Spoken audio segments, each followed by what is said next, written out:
Welcome to the first lecture in our course, Teaching Hebrew Reading and Writing.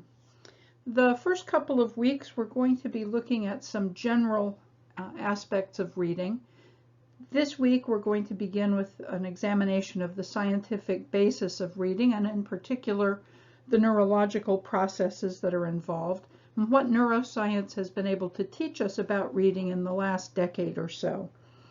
Next week we'll be looking at learning how to read in one's native language, and because every student that you will deal with pretty much, their native language is going to be English, it's important to understand how they learn to read English, because learning to read in one's native language really sets the tone for what one expects reading will do. And that is true no matter what one's first language is. But one's second language may not operate the way one's first language does. So because you're going to be working with native English readers, it's really important that you understand how they learn to read English and how English reading works, so that you can prepare for some of the pitfalls and challenges that learning to read Hebrew will present. This week, as I said, we're going to look at the science behind reading. In his book, Man on His Nature, the American neurophysiologist Charles Sherrington described the brain as an enchanted loom. I've always loved that particular metaphor, and I think it really applies completely to reading, writing, and learning. If you think of the brain as the loom, reading provides ideas, and those ideas are like the threads, the different colors and textures and threads that one weaves together. And that tapestry that one creates with one's weaving of ideas, that's how we learn. That becomes our understanding, our comprehension of the universe. So I think this is a really apt description for reading. It really is bringing together lots of different ideas. That's what happens when we read. Our notions change. It opens up our experiences, and we can weave it together with other ideas and other experiences. That also happens when we write, and it certainly is completely the basis of learning. To get us started, I want to go through a few very brief definitions. There are three things that are often referred to as reading, and this is particularly true in America and particularly true where Hebrew is concerned.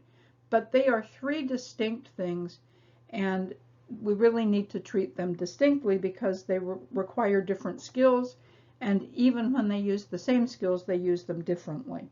So these three items are reading, decoding, and recitation. Reading, one definition, is the process of translating visual symbols into meaningful language.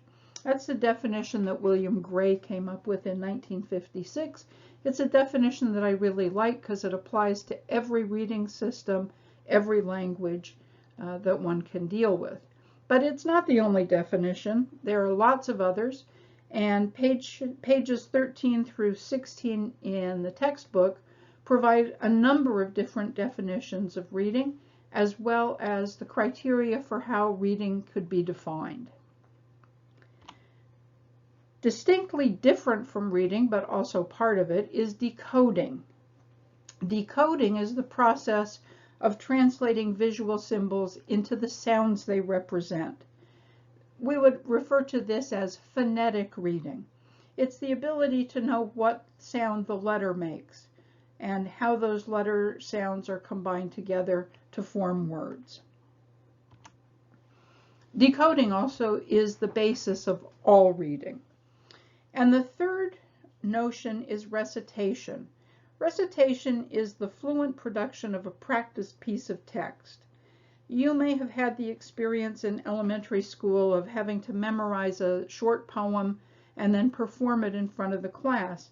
And you practiced it by reading it aloud over and over and over again until you could do it with proper vocal quality and the right pauses according to the punctuation and so on. You practiced it, and then you stood before a group and recited it. That's recitation. It's not reading per se, it's not decoding, but all of them, as you can see, are related. In order to understand the reading process, I think it's really interesting to look back and see how we got to where we are today. So prior to the mid-19th century, people really believed that reading was one smooth, continuous process. But that's just not the case, and it took a French ophthalmologist named Louis-Émile Javal to demonstrate that really reading is not smooth.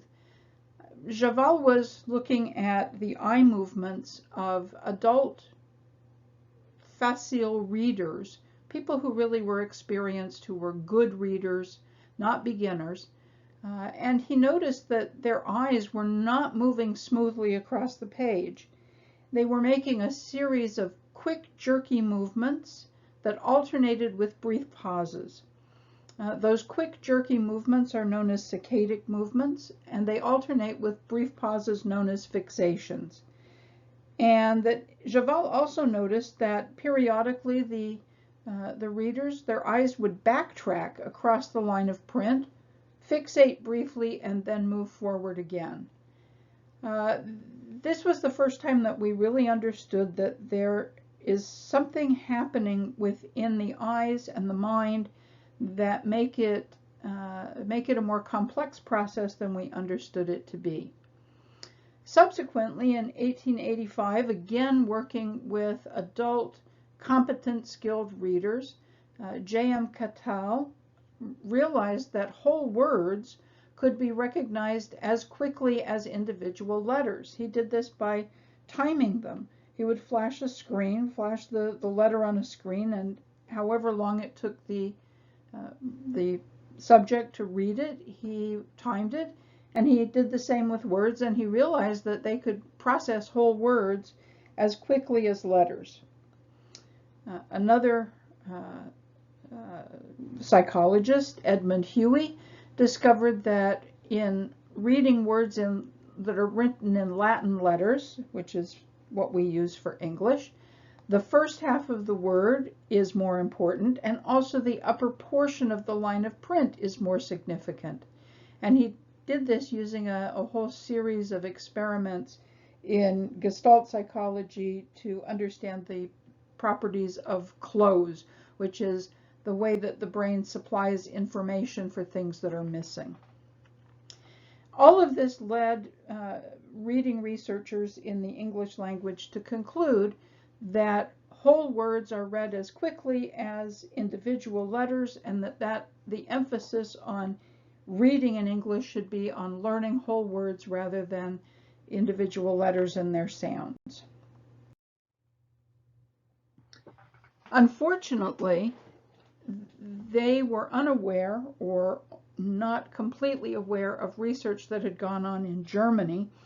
A researcher there, a psychologist named Oskar Mesmer, had studied both children and teenagers and adults, and he had found significant differences between how beginning readers, children, were reading and how adult readers did it.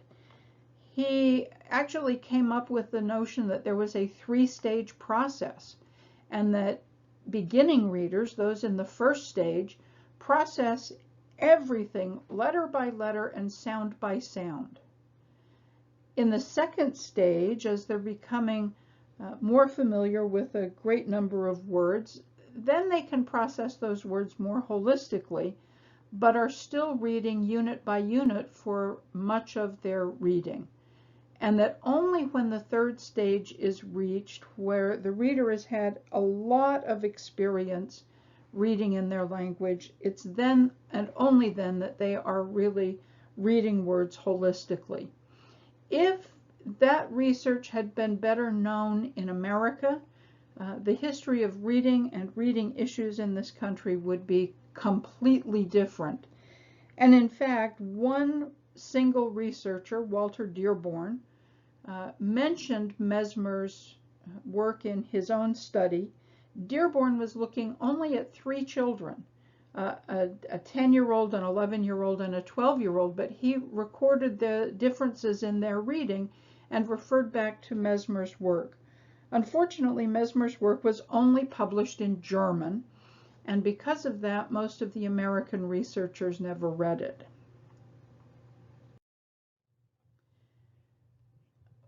One thing that we know from all of this research is that not all language systems are created equally. So, for example, we have English, Hebrew, and Arabic. They are alphabetic systems. We have Japanese, which has two different writing systems. The one pictured here, katakana, is a syllabic system. In that system, every symbol represents a full syllable. And because Japanese words are all made up of consonant vowel syllables, Japanese works really well as a syllabic system, as does hieroglyphics in Egypt. Ancient Egyptian hieroglyphics are mostly syllabic in nature. And finally, we have a logographic system, such as Chinese, where every symbol represents a concept. And in Chinese, what makes it so complicated to learn is that when the symbols are combined, they combine to form abstract concepts. So you have the symbol for woman and the symbol for child. And individually, that is what those symbols mean. But when they are combined together as a single complex symbol, it takes on the meaning of good. This is part of why Chinese is so hard to learn, is that you have to learn each of the individual symbols separately and then combine them together.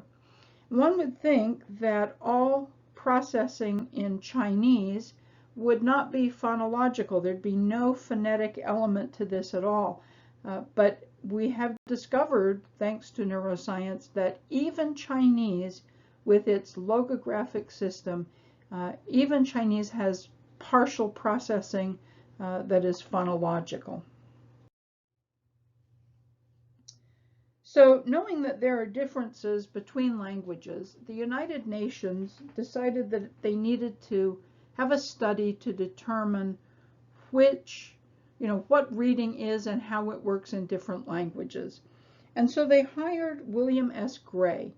He was at the University of Chicago. He was one of the leading reading teachers and researchers of the time. Those of you who grew up in America may have used the Sally, Dick, and Jane books to learn how to read. William Gray was the author of those books, and he was one of the most respected researchers in the field. So Gray studied adult readers in a whole bunch of different languages worldwide, and he published his study. And what he concluded was that reading is essentially the same in all languages. It is the process of translating visual symbols into meaningful language, and that reading is completely a language skill. It is true that no matter what language one is learning to read in, 5 processes are involved. The first is sensation. The second is perception. Sensation is the visual stimulation. Perception is perceiving what one is seeing. Comprehension, which comes when you weave multiple perceptions together. Reaction is how we as individuals react to what we read, and ultimately learning. This is the definition of the processes provided by Harris and Sipe. To understand those processes, it helps to understand a little bit of the geography of the brain. So the red portion here is the frontal lobe. That's the executive functioning part of the brain. That's where active thinking takes place. Behind it, in the blue, is the parietal lobe, home to both the sensory cortex and the motor cortex. So this is where impulses are sent to our hands and our arms and our eyes and so on to produce activity. And it's also where all of our senses are processed, with the exception of smell and to a certain degree taste. And behind the parietal lobe, very close to the sensory cortex, is the occipital lobe. This is the visual center of the brain. All visual processing takes place in that region. Underneath the occipital lobe is the cerebellum, the little brain, which is responsible for balance and coordination. And it is even involved, it's certainly involved in things like dancing, where you have to keep your balance and coordinate your motions. But it's also involved in coordinating all the processes involved with reading. Underneath that, the purple region is the brain stem. That's the autonomic nervous system. And we come last but never least to my very favorite region, the temporal lobe in yellow. In the left hemisphere of most people, language is processed in this part of the brain, both oral or auditory comprehension and speech production. And so, interestingly, on the right hemisphere in the temporal lobe, in most people, we find music. Certain people, the brains are cross-wired differently, so that what is usually on the left is sometimes on the right, and vice versa.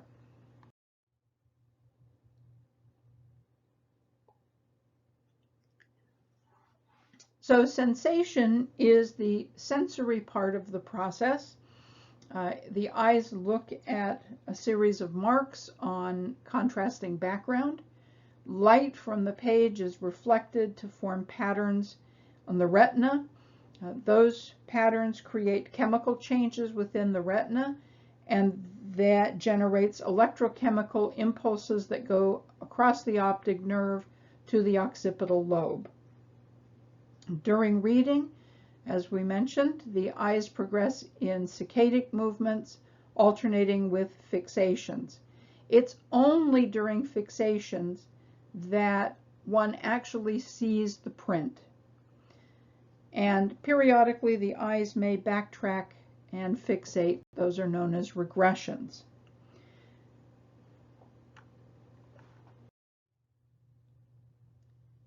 The second process is perception. Perception is the meaningful interpretation of what is seen.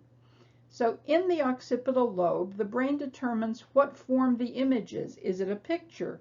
Is it a symbol? Is it a face? Is it a piece of text? And it transmits impulses to the proper area for processing whatever it is that is seen. Pictures are actually processed in a different place from text, and both of them are processed in a different location from symbols, and facial recognition takes up multiple areas of the brain. It's really considered very important for human beings to be able to recognize faces, but they're processed differently from pictures or symbols or text. If the brain determines that this is text that one's looking at, it moves from the visual cortex to an area known as the visual form area, visual word form area, which the head researcher who discovered this calls the letterbox. There, the pattern is compared to memory traces of other patterns for both phonological sound and word meaning, and in that instance, it's transferred to different regions within the temporal lobe, one for processing sound and one for processing meaning. And it's interesting that both things happen at exactly the same time, and you will see in a video a little later in the week, as you progress along, you'll actually see an image of those impulses being transferred from one part of the brain to the next. Perception requires the correct analysis and recognition of both visual and auditory or phonological data.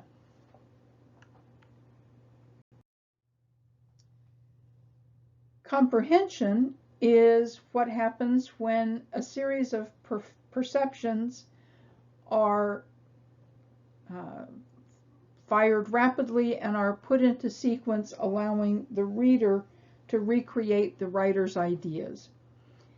Comprehension involves a knowledge of syntax, which is essentially grammar, and semantics, which is about word uses, as well as vocabulary to extract the full meaning from a string of words. It depends on the reader's concepts matching the writer's, and to be able to understand clearly what it is that the writer is trying to express. These units of concepts are fit together with increasing complexity, from words to phrases, from phrases to clauses, clauses to sentences, sentences to paragraphs, paragraphs to passages, and passages to entire texts. It's aided when there is a match between the writer's intent and the reader's comprehension, but it's hindered if there is a mismatch between what the writer intended and what the reader understands. Readers also react to what it is they're reading. They react physically, emotionally, and intellectually.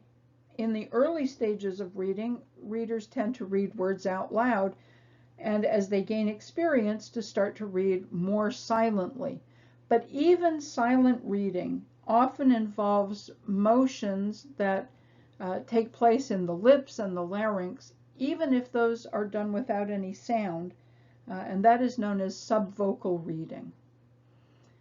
Some readers physically experience what the characters in the story do. They really empathize with what is happening in a novel in particular. Their breathing may change, their pulse rate may change, they may start sweating, they may get nervous and anxious, they may feel all kinds of different emotions as the tensions in the story progress. They may feel relief or relaxation or a sense of accomplishment when the hero triumphs in the story. Intellectually, they may react to a text by agreeing with it or disagreeing with it, being critical of it. Often we find that we have a running commentary going on in our minds, or that we're arguing with the author's position. And what we accept or reject, praise or criticize, delight in or made furious by, those are the range of emotions that we may run as we read. And finally, we read in order to learn. Reading provides us with a substitute for experiences. We can, read about faraway places as if we were there, even though we've never seen them. We read to learn new words, new ideas, new concepts. You'll find that, especially in a college program, you do a lot of reading, and it's all in order to learn new ideas and concepts. And that information ideally is combined with what we've learned before, expanding and enhancing our own personal experiences and helping us learn and change and develop. Through reading, we can learn from the experiences of others, and it makes human knowledge cumulative so that we can learn from others throughout history as well as others in different places and times.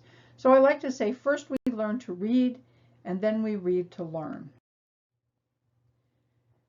So, reading in all languages involves the same processes: sensation, which includes those things like saccadic movements and fixations and regressions. Sensation in the case of reading is visual. It then transfers to perception, which is sensory, and there are cognitive cross-references, visual verbal integration, so perception is both visual and auditory.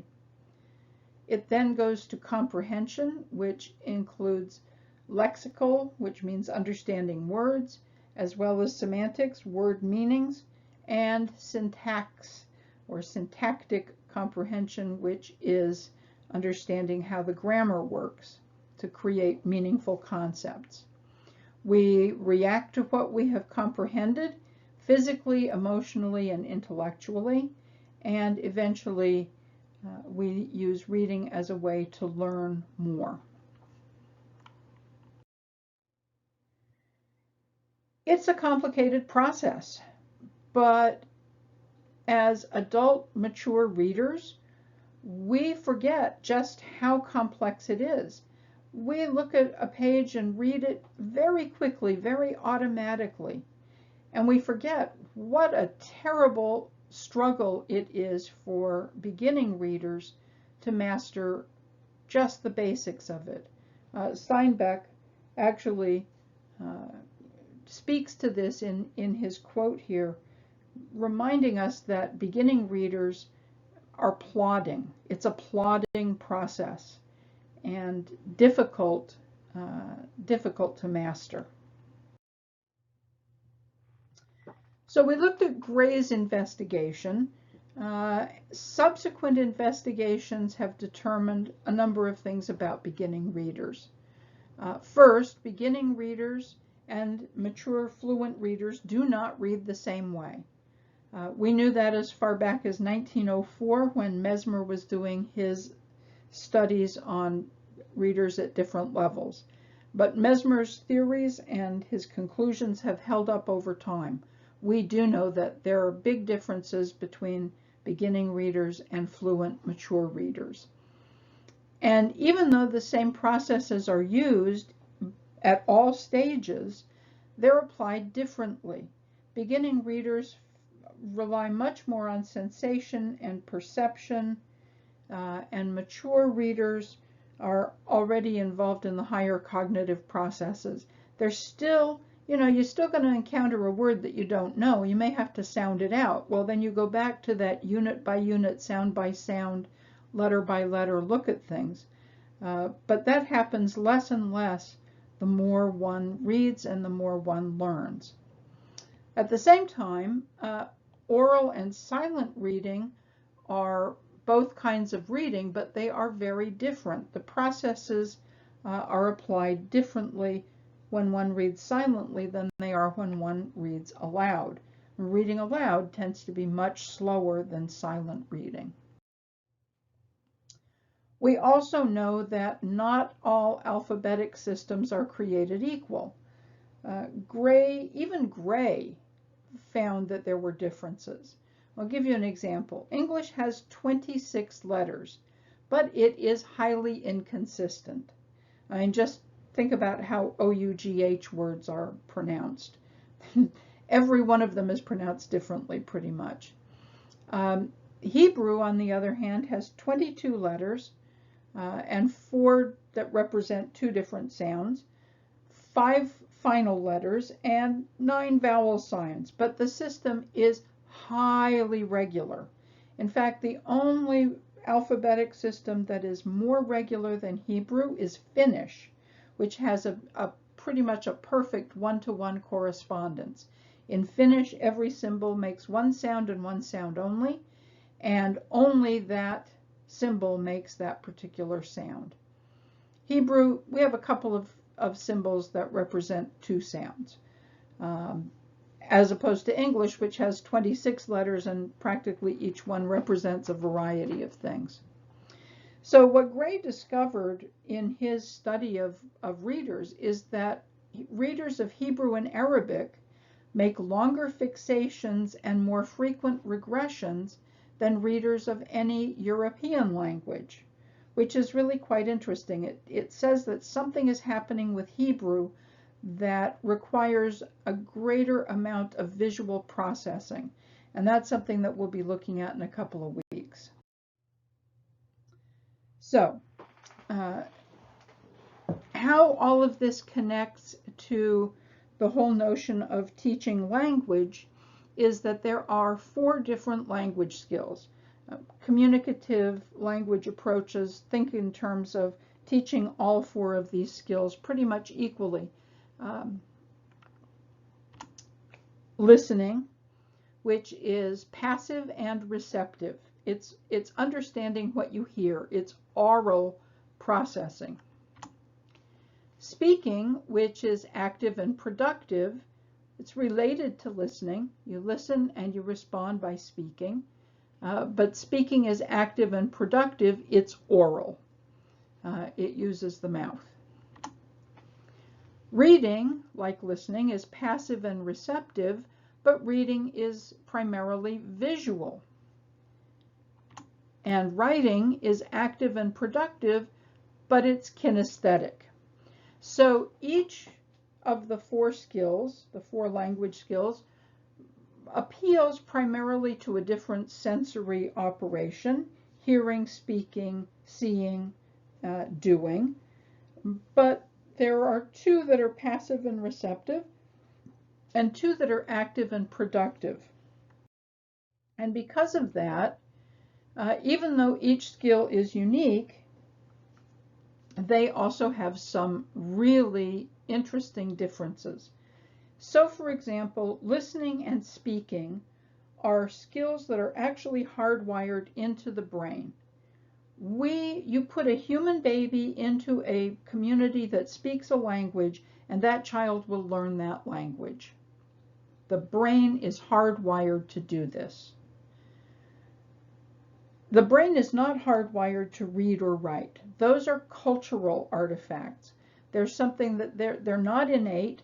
We don't have innate skills. In fact, in reading, that little section of the brain that has been identified as the letterbox, that actually, its original function was one of the many places in the brain where facial recognition takes place. And in people who never learn to read, it remains a place that is assigned to recognizing faces.